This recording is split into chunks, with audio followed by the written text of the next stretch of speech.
Students, कैसे हैं आप सब? आशा करती हूँ आप अच्छे होंगे और अच्छे से अपनी पढ़ाई कर रहे होंगे। मैं मोनिका रावत आपका स्वागत करती हूँ आईसीटी वर्चुअल क्लासरूम देहरादून। बच्चों, आज हम क्लास 12th का जो आपका सब्जेक्ट है फिजिक्स, उसका चैप्टर मैग्नेटिज्म एंड मैटर को कंटिन्यू करें। तो बच्चों, पिछले लेक्चर में हम टाइप्स ऑफ मैटर यानी पदार्थ के अलग अलग प्रकार देख रहे थे, ठीक है, जिसमें हमने प्रतिचुंबकीय पदार्थ के बारे में पढ़ा था, साथ ही साथ जो हमारा अनुचुंबकीय पदार्थ, ठीक है, प्रतिचुंबकीय पदार्थ हो गया था, अनुचुंबकीय पदार्थ भी हमने आधा पढ़ लिया था, ठीक है, इसके बारे में हम पढ़ रहे थे। तो हमने क्या क्या पढ़ा था ये देख लेते हैं। हमने ये देखा था कि जो आपके पैरामैग्नेटिक सब्सटेंस यानी अनुचुंबकीय पदार्थ होते हैं, इनके सारे के सारे जो एटम्स होते हैं उनमें कुछ जो है आपका मैग्नेटिक मोमेंट होता है, कुछ मैग्नेटिक मोमेंट उनका अपना होता है। लेकिन जब हम पूरे के पूरे पदार्थ की बात करते हैं तो पूरे के पूरे पदार्थ का जो नेट मैग्नेटिक मोमेंट होता है, नेट चुंबकीय आघूर्ण होता है, वो शून्य होता है।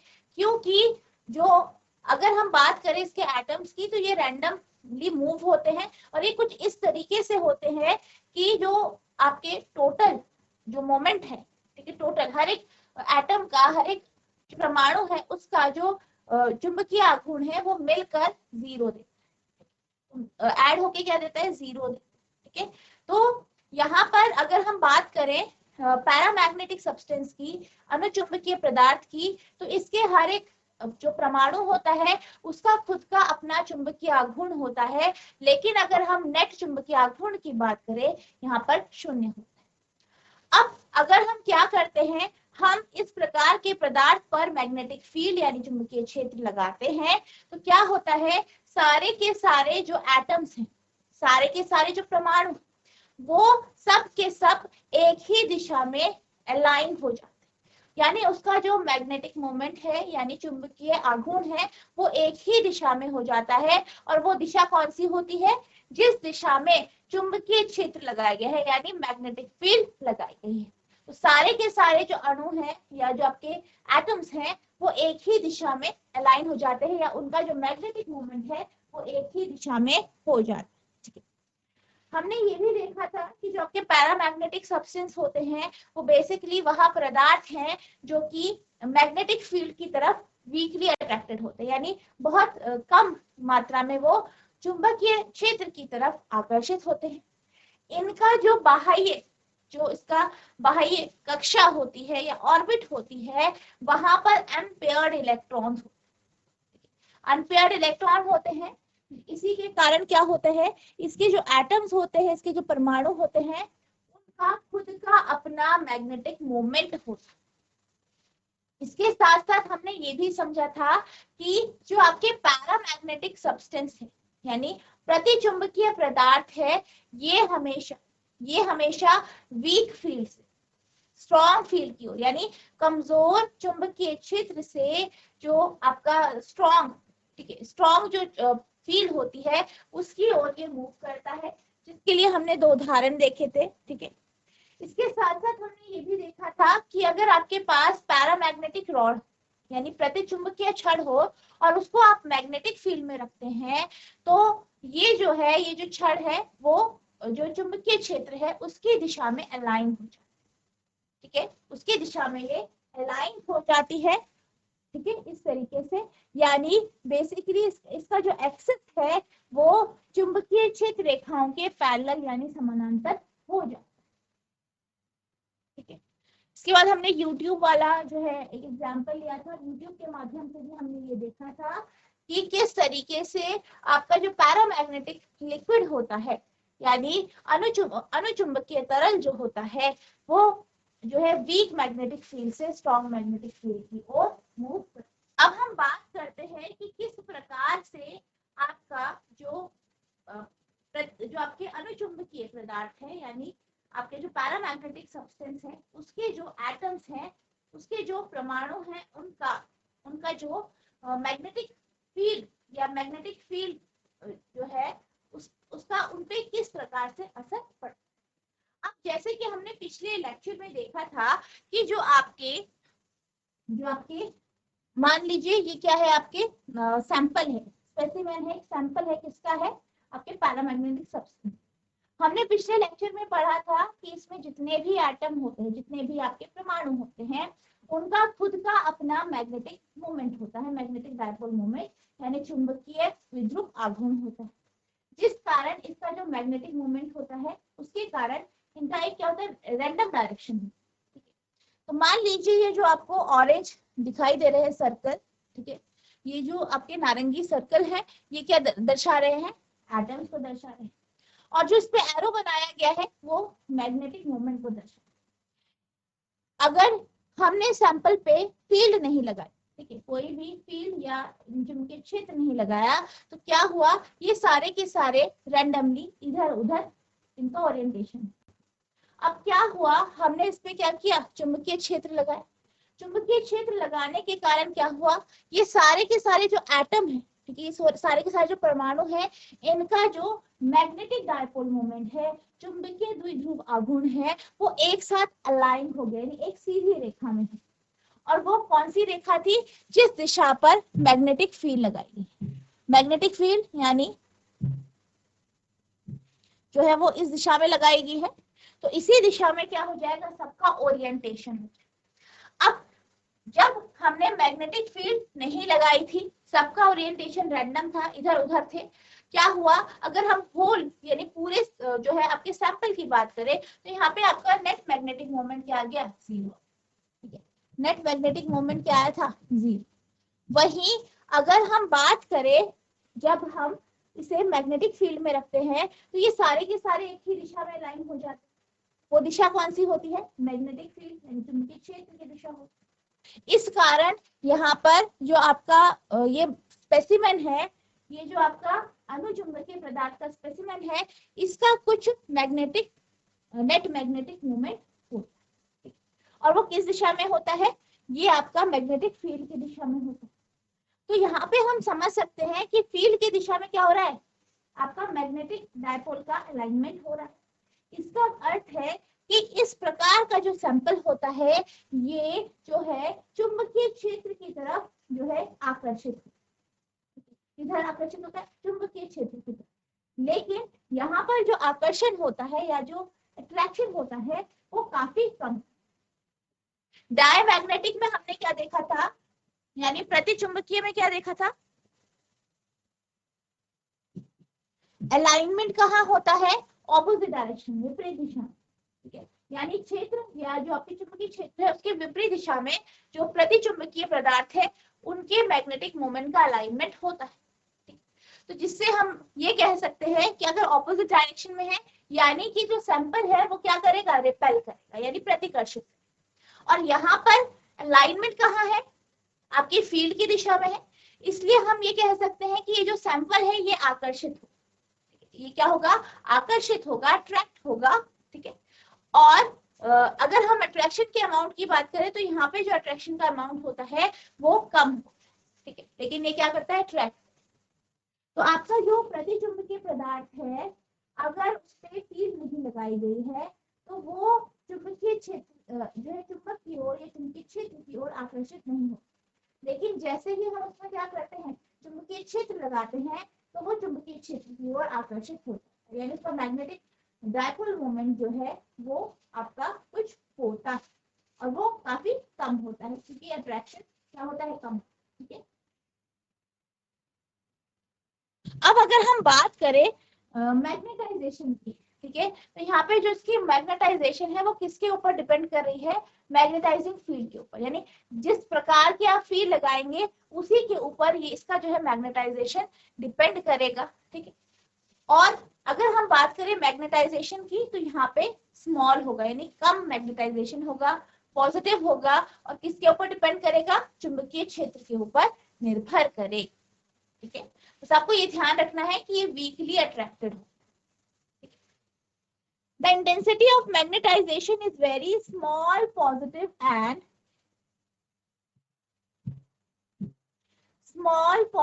and directly proportional to the magnetizing field. चुंबकत्व की तीव्रता बहुत छोटी या बहुत कम धनात्मक और सीधे या चुंबक के समानुपाती होती है, चुंबकीय क्षेत्र या चुंबकीय क्षेत्र के समानुपाती होती है। अब हम बात करते हैं मैग्नेटिक परमेबिलिटी, ठीक है।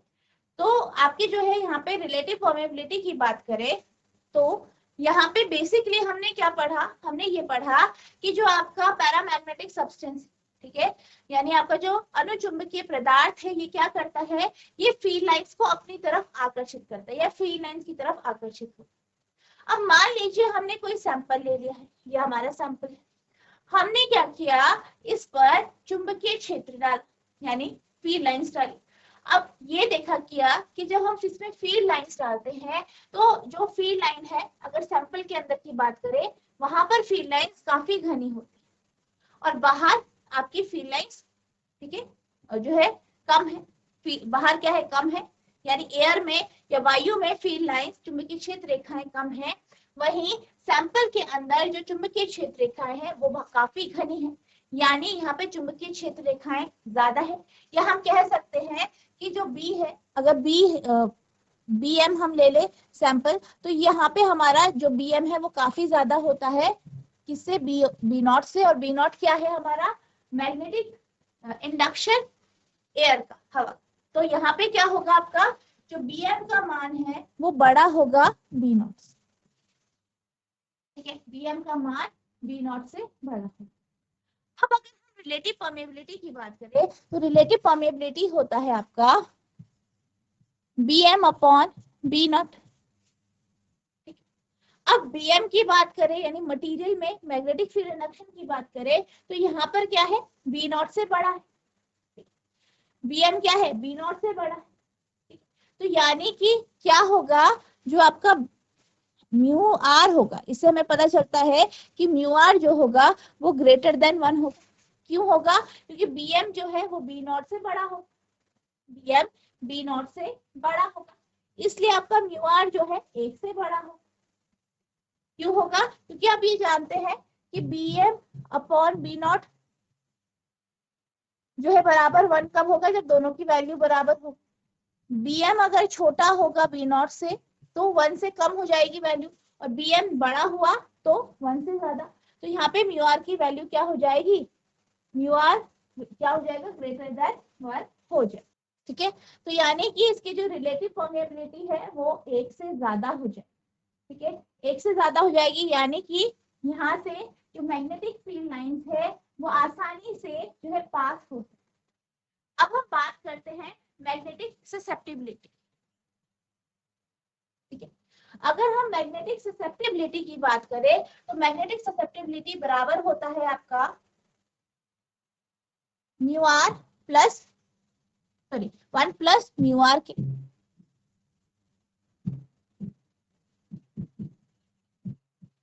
अब म्यू आर की वैल्यू क्या है, पॉजिटिव है, ठीक है, पॉजिटिव है और ग्रेटर देन 1।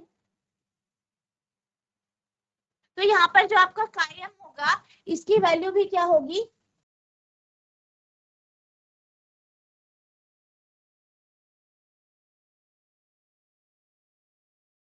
यहाँ पे क्या है, आपका जो म्यू आर है वो 1 से बड़ा, 1 से बड़ा। अगर हम बात करें मैग्नेटिक ससेप्टिबिलिटी की तो मैग्नेटिक ससेप्टिबिलिटी जो होगी ये आपकी क्या होगी, पॉजिटिव होगी और कम हो, ठीक है, क्या होगी, पॉजिटिव होगी और आपकी कम होगी इसकी वैल्यू, यानी धनात्मक वैल्यू होगी लेकिन कम, ठीक है।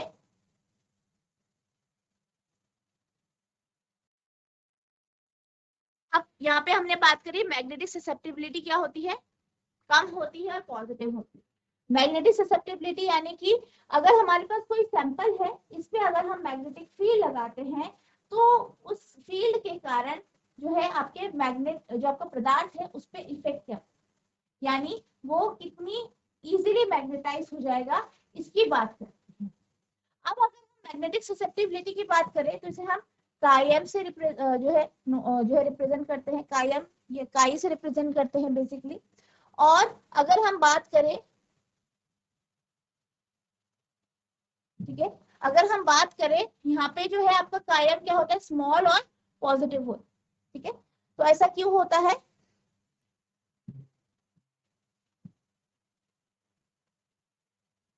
और ऐसा इसलिए होता है क्योंकि जैसे कि हमने यहाँ पे बात करी कि म्यू आर बड़ा है 1 से, तो इस कारण क्या हो जाता है, आपका कायम स्मॉल और पॉजिटिव होता है।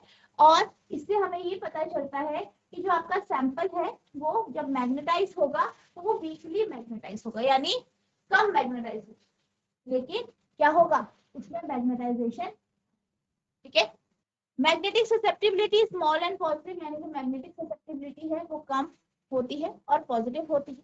The relative permeability is slightly greater than 1। Relative permeability क्या होती है, एक से बड़ी होती है। The field inside the material is greater than magnetising field. अगर हम बात करें, ठीक है, फील्ड की, मटेरियल के अंदर जो फील्ड होता है वो मैग्नेटाइजिंग फील्ड से अधिक होता है। Magnetic field lines become denser inside paramagnetic substance. अगर हम पैरामैग्नेटिक सब्सटेंस की बात करें, ठीक है, जो आपका अनुचुंबकीय पदार्थ है इसकी बात करें, तो इसके भीतर जो मैग्नेटिक फील्ड लाइंस होती है इसकी संख्या अधिक है। ठीक है, चुंबकीय संवेदनशीलता छोटी व जो है धनात्मक होती है। सापेक्ष परागम्यता 1 से थोड़ा अधिक है। पदार्थ के अंदर का क्षेत्र चुंबकीयकरण क्षेत्र से अधिक होता है। अनुचुंबकीय पदार्थों के अंदर चुंबकीय क्षेत्र रेखाएं सघन हो जाती। अब हम बात करते हैं कि जो ससेप्टिबिलिटी है और टेम्परेचर है इसका क्या रिलेशन। बेसिकली अगर आप जो है पैरामैग्नेटिक सब्सटेंस को यानी प्रतिचुंबकीय पदार्थ को जो है किसी जो है आप जो है आपके पास प्रतिचुंबकीय पदार्थ है उसको आप हीट करते हैं, उसको गर्म करते हैं, तो ये देखा गया है कि गर्म करने से क्या होता है, इसका जो ससेप्टिबिलिटी है वो कम होती जाती है। ठीक है, क्या हो जाएगा, ससेप्टिबिलिटी जो है वो कम होती जाएगी। इसलिए हम ये कह सकते हैं कि जो आपका कायम है वो क्या हो जाएगा, इनवर्सली प्रोपोर्शनल है टेम्परेचर। ठीक है, इनवर्सली प्रोपोर्शनल है टेम्परेचर के। और इसका जो आपका ग्राफ बनता है वो कुछ इस तरीके का स्ट्रेट लाइन ग्राफ बनता है, जिसमें ये जो रेखा है वो सी यानी स्लोप को दर्शाती है। ठीक है, जो यहाँ पे स्लोप होता है वो कैसा होता है, magnetisation of paramagnetic substance is inversely proportional to the absolute temperature. यानी जो पैरामैग्नेटिक सब्सटेंस है उसका जो मैग्नेटाइजेशन है वो टेम्परेचर के साथ इनवर्सली प्रोपोर्शनल है। यानी अगर जैसे जैसे आप क्या करेंगे, तापमान को बढ़ाएंगे, वैसे वैसे इसका जो मैग्नेटाइजेशन है वो कम हो जाए, यानी ये जो है मैग्नेटाइज नहीं हो पाएगा, या इसको ज्यादा जो है आपको क्या टेम्परेचर के साथ आप क्या होगा, धीरे धीरे करके इसका जो मैग्नेटाइजेशन है या इसकी जो ससेप्टिबिलिटी है वो कम हो जाए।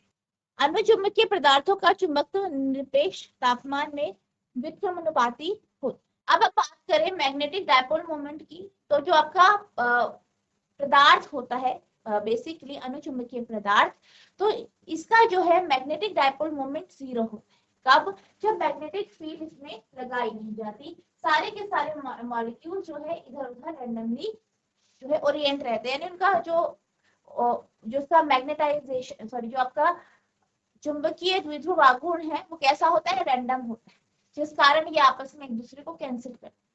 लेकिन जब हम इसमें फील्ड लगाते हैं तो फील्ड लगाने के बाद सारे के सारे एक ही दिशा में लाइन हो जाते हैं, और उसी दिशा में जिस दिशा में जो है आपका मैग्नेटिक फील्ड लगाई गई है। अब अगर हम यहाँ पे मैग्नेटिक डायपोल मोमेंट की बात करें, जब हमने क्या करी है, फील्ड लगाई है, तो इस केस में जो मैग्नेटिक डायपोल मोमेंट होता है वो काफी कम होता है, और जो है मैग्नेटाइजिंग फील्ड या चुंबकीय क्षेत्र के समानांतर हो, यानी यहाँ पे जो मैग्नेटाइजेशन होगा वो काफी कम।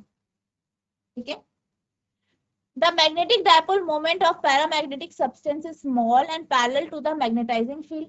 अनुचुंबकीय पदार्थों का चुंबकीय द्विध्रुव आघूर्ण छोटा और चुंबकीय क्षेत्र छोटा यानी कम और चुंबकीय क्षेत्र के समानांतर होता है। अब इसके कुछ उदाहरण देख लेते हैं। तो इसके जो उदाहरण है वो है आपके aluminium, sodium, tungsten, oxygen, chromium, copper chloride, तो ये जो है इसके क्या है उदाहरण, ठीक है। तो आप इसको क्या करेंगे, नोट करेंगे। तो बच्चों अब हम बात करते हैं फेरोमैग्नेटिक मटेरियल्स की, यानी लोह चुंबकीय पदार्थ। बेसिकली ये आपका तीसरे प्रकार का पदार्थ है।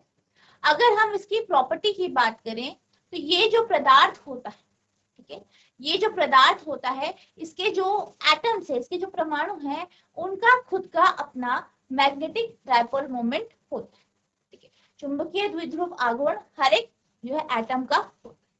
अगर हम होल की बात करें तो होल अगर हम बगैर फील्ड की बात करें तो ये इस तरीके से ओरिएंटेड होता है कि सारी की सारी जो आपकी इसका जो मैग्नेटाइजेशन है वो क्या हो जाता है, जीरो हो जाता है। अब ये जो है लगभग पैरामैग्नेटिक सब्सटेंस की जैसा है, यानी अनुचुंबकीय पदार्थ के जैसा है, लेकिन लेकिन इसमें उसमें थोड़ा फर्क। क्या फर्क है ये हम बात करें। दोनों में हमने बात करी कि दोनों के एटम्स का अपना क्या होता है, मैग्नेटिक डायपोल मोमेंट होता है, ठीक है। अब अगर हम होल सैंपल की बात करें तो पूरे के पूरे सैंपल का जो मैग्नेटिक डायपोल मोमेंट है, नेट जो द्विध्रुव आघूर्ण है, वो क्या होता है, जीरो। लेकिन अगर हम बात करें इसकी अगर हम बात करें तो अगर हम इसमें मैग्नेटिक फील्ड लगाते हैं तो ये मैग्नेटाइज हो जाता है और काफी आसानी से मैग्नेटाइज हो जाता है। अगर हम इसके मैग्नेटाइजेशन की बात करें या इसका जो मैग्नेटाइजेशन की बात करें या ससेप्टिबिलिटी की बात करें तो इसकी जो ससेप्टिबिलिटी है वो पैरामैग्नेटिक यानी अनुचुंबकीय पदार्थ से अधिक होती है। अब यहाँ पे होता क्या है, बेसिकली यहाँ पर जो है आपके जो सैंपल होते हैं, मान लीजिए यहाँ पे आपके पास एक सैंपल है,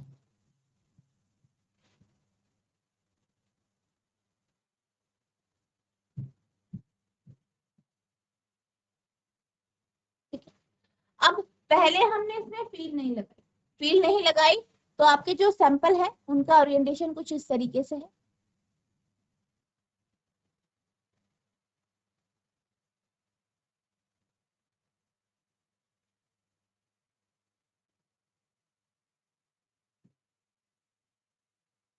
ठीक है। आप देख सकते हैं सारे के सारे जो एटम्स हैं, सारे के सारे जो परमाणु हैं, सबका अपना जो है द्विध्रुव आघूर्ण है, ठीक है, मैग्नेटिक डायपोल मोमेंट। लेकिन यहाँ पे क्या होता है, यहाँ पे हर एक एटम का अपना अपना द्विध्रुव आघूर्ण होता है। अगर हम बात करें यहाँ पे ग्रुप ऑफ एटम, ठीक है, यहाँ पे मान लीजिए आपके जो ग्रुप है एटम के, ठीक है, परमाणु का ग्रुप है ये दो, ये दो, ये दो, ये दो, ये हमने एक सैंपल लिया, ठीक है। दो या दो से अधिक, 4, 5, 6, 10, 15 बहुत सारे एटम हो सकते हैं। तो आप यहाँ पे इस चीज को ऑब्जर्व कर सकते हो कि इन ये जो एटम्स का ग्रुप है, अलग अलग ग्रुप है, सबका ओरिएंटेशन एक ही दिशा में। जैसे इनका इधर दिशा में है, इनका जो है वो इस दिशा में है, इनका जो है इस दिशा में है, इनका इस दिशा में है, इनका इस दिशा में है और इनका इस दिशा में, ठीक। लेकिन ये क्या कर रहे हैं, इनका ग्रुप है, सबका अपना अपना आघूर्ण है, सबका अपना अपना मैग्नेटिक डायपोल मोमेंट है सब। और फिर क्या हो रहा है, ये ग्रुप्स बना रहे हैं, एक तरफ का एक जैसा, दूसरी तरफ का एक जैसा, दूसरी तीसरी तरफ के ग्रुप का एक जैसा, चौथी तरफ का एक जैसा, पांचवी तरफ का एक जैसा। और अगर हम होल की बात करें तो यहाँ पे नेट डायपोल मोमेंट जो होता है इसका जो है काफी कम होता है, ठीक है, इसकी वजह से। अब जैसे ही हम क्या करते हैं, इसमें फील्ड लगाते हैं, फील्ड लगाई हमने, ठीक है। तो फील्ड लगाने के कारण क्या हुआ, हमने इस डायरेक्शन में फील्ड लगाई तो सारे के सारे जो एटम है उनका जो द्विध्रुव आघूर्ण है वो एक ही दिशा में हो गया, यानी वो मैग्नेटाइज हो। अब यहाँ पे क्या होता है, यहाँ पे भी लगभग पैरामैग्नेटिक की तरह ही है, लेकिन ये इजीली मैग्नेटाइज हो जाते हैं। क्यों, क्योंकि यहाँ पे जो है इनके ग्रुप्स बने हैं, ग्रुप के कारण ये क्या है, इनका ओरिएंटेशन एक ही तरफ है। अब जैसे ही हम यहाँ पे फील्ड लगाएंगे, ठीक है, चुंबकीय क्षेत्र लगाएंगे तो ये सारे के सारे जो एटम है वो आसानी से एक ही दिशा में आपके हो जाएंगे, इनका जो डायपोल मोमेंट है वो एक ही दिशा में हो जाएगा, जिस कारण ये इजीली मैग्नेटाइज हो जाए। तो इसमें और आपका जो पैरामैग्नेटिक सब्सटेंस है बस इतना फर्क है कि ये बहुत इजीली मैग्नेटाइज हो जाते हैं, ये जो आपके चुंबकीय क्षेत्र होते हैं उसकी तरफ काफी ज्यादा आकर्षित होते हैं, या ये अपनी तरफ चुंबकीय क्षेत्र को काफी ज्यादा मात्रा में आकर्षित करते हैं। इनकी मैग्नेटिक ससेप्टिबिलिटी भी पैरामैग्नेटिक सब्सटेंस से अधिक होती है, ठीक है, पैरामैग्नेटिक सब्सटेंस से अधिक होती है। बाकी इसकी प्रॉपर्टीज, जैसे आपके पैरामैग्नेटिक की प्रॉपर्टी है कि वीक फील्ड से स्ट्रॉन्ग फील्ड की तरफ मूव करता है, इसकी भी बिल्कुल वही है। बस फर्क क्या है कि ये ज्यादा अट्रैक्टिव होता है या आकर्षित होता है फील्ड की, ठीक है, यानी इसका जो अट्रैक्शन है उसका अमाउंट ज्यादा है, ठीक है। और यहाँ पे जो आपकी थ्योरी लगती है वो डोमेन थ्योरी। तो हम क्या करते हैं, जो ग्रुप ऑफ एटम्स है, जैसे ग्रुप एटम के ग्रुप है, परमाणुओं के जो ग्रुप है, एक ग्रुप में एक ही दिशा में है सारे लाइन, दूसरे में दूसरी दिशा, मतलब एक ही तरफ है, तो इस तरीके से इन ग्रुप्स को हम डोमेन्स कहते हैं। तो यहाँ पे इसको हम डोमेन थ्योरी के माध्यम से समझते हैं। पहला आपका है डायमैग्नेटिक, जिसे आप अनुचुंबकीय पदार्थ कहते हैं, उसको जो हम समझते हैं इलेक्ट्रॉन के माध्यम से, इलेक्ट्रॉन थ्योरी के माध्यम से उसकी हम प्रॉपर्टीज को समझते हैं। सेकंड है आपका पैरामैग्नेटिक यानी प्रतिचुंबकीय, इसको, इसकी जो है मैग्नेटाइजेशन की जो थ्योरी है, इसकी जो प्रॉपर्टीज है, उसे हम एटॉमिक थ्योरी या मॉलिक्यूलर थ्योरी से समझते हैं, और इसको हम डोमेन थ्योरी से समझते हैं, ठीक है। तो ये आपका क्या है, फेरोमैग्नेटिक। तो हम बात करते हैं फेरोमैग्नेटिक मटेरियल को की, ठीक है। तो पहले जो है इसका पॉइंट है, ferromagnetic materials are those materials which exhibit a spontaneous net magnetization at the atomic level even in the absence of an external magnetic। यानी क्या कहा गया है, यहाँ पर जो आपके लोह चुंबकीय पदार्थ होते हैं, ये ऐसे पदार्थ हैं, ऐसे पदार्थ हैं जिनमें मैग्नेटिक फील्ड की अनुपस्थिति पे भी इसमें क्या होता है, कुछ नेट मैग्नेटिक मोमेंट इसमें होता है, ठीक है। क्यों होता है, क्योंकि यहाँ पे डोमेन्स बने होते हैं, ठीक है। तो डोमेन्स के कारण इनका ओरिएंटेशन अलग अलग दिशा में होता है। यहाँ पे कुछ आपको जो है मैग्नेटाइजेशन ऑलरेडी देखने को मिलता है। लोह चुंबकीय पदार्थ वे पदार्थ है जो बाहरी चुंबकीय क्षेत्र की अनुपस्थिति में भी परमाणु स्तर पर एक सहज नेट चुंबकीय प्रदर्शित करते, नेट चुंबकत्व प्रदर्शित करते। अब जब हम क्या करते हैं, जब हम इसे जो है एक्सटर्नल फील्ड में रखते हैं, ठीक है, when placed in an external magnetic field ferromagnetic materials are strongly magnetised in the direction of. अब जैसे हमने बात करी, क्या होता है जब हम इन्हें फील्ड में रखते हैं, ठीक है, सबके सारे के सारे एटम हैं, उनका अपना जो है चुंबकीय आघूर्ण है, फिर उनके जो ग्रुप्स है, डोमेन्स बने हुए हैं, ठीक है, एक डोमेन, दूसरा, तीसरा, इनका भी अपना अपना है। अब इनको हम क्या करते हैं, स्ट्रॉन्ग फील्ड में, स्ट्रॉन्ग फील्ड में रखते हैं, तो क्या होता है, ये इजीली मैग्नेटाइज हो जाते हैं, बहुत ज्यादा मैग्नेटाइज हो जाते हैं। किसके कंपैरिजन में, पैरामैग्नेटिक सब्सटेंस के कंपैरिजन में, अनुचुंबकीय पदार्थ की तुलना, ठीक है। जब किसी बाहरी या बाह्य चुंबकीय क्षेत्र में रखा जाता है तो लोह चुंबकीय पदार्थ क्षेत्र की दिशा में दृढ़ता से या अधिक रूप में चुंबकित हो जाता है। Ferromagnetic material are strongly attracted to the magnet. अगर हम बात करें लोह चुंबकीय पदार्थ की, तो ये क्या करते हैं, ये जो है मैग्नेट के प्रति बहुत ज्यादा आकर्षित होते हैं। लोह चुंबकीय पदार्थ चुंबक की ओर अत्यधिक आकर्षित होते हैं। अब अगर हम बात करें इनके मैग्नेटाइजेशन की, अगर आप फील्ड को हटा दें, मैग्नेटिक फील्ड को आपने हटा दिया, लेकिन तभी भी ये जो सैंपल होते हैं या ये जो इसका जो स्पेसिमेन होता है, या जो आपका लोह चुंबकीय पदार्थ है, इसमें कुछ चुंबकत्व रहता है। जैसे कि आपने देखा होगा, जैसे आपके पास अगर लोहे की कुछ, मान लीजिए आपके पास एक पत्ती है, उसे आप क्या करते हैं, आप चुंबक पे रगड़ते हैं, एक ही दिशा में रगड़ते हैं, कुछ देर तक आप उसे रगड़ते हैं, फिर उसके बाद आप उस लोहे को अगर किसी कील के पास लेके जाते हैं, लोहे की कील के पास, तो आप ये देखते हैं कि वो जो लोहे की कील है वो उस पर चिपक जाती है या उसके प्रति आकर्षित हो जाती है। तो यहाँ पे क्या हो रहा है, आपने क्या करा, लोहे को जो है चुंबक के पास रखा, उससे रगड़ा, उसके मैग्नेटिक फील्ड यानी चुंबकीय क्षेत्र में आप लाए, जिस कारण आपका जो लोहे की पत्ती थी वो मैग्नेटाइज हो गई। मैग्नेटाइज होने के बाद जब आप उसे लोहे की कीलों के पास लेके आए, तो ये देखा गया कि लोहे की कीलें उनकी तरफ आकर्षित हो, लेकिन अगर आप बहुत देर बाद उसे लेके आएंगे तो आप ये देखेंगे कि आपके जो कीले हैं वो उतने आकर्षित नहीं है।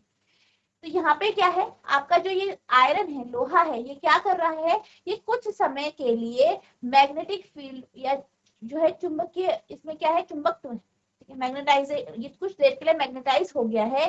तब भी जब इसमें एक्सटर्नल मैग्नेटिक फील्ड यानी बाह्य चुंबकीय क्षेत्र हटा दी, तब भी इसमें क्या है, कुछ चुंबकीय जो है ये क्षेत्र उत्पन्न कर।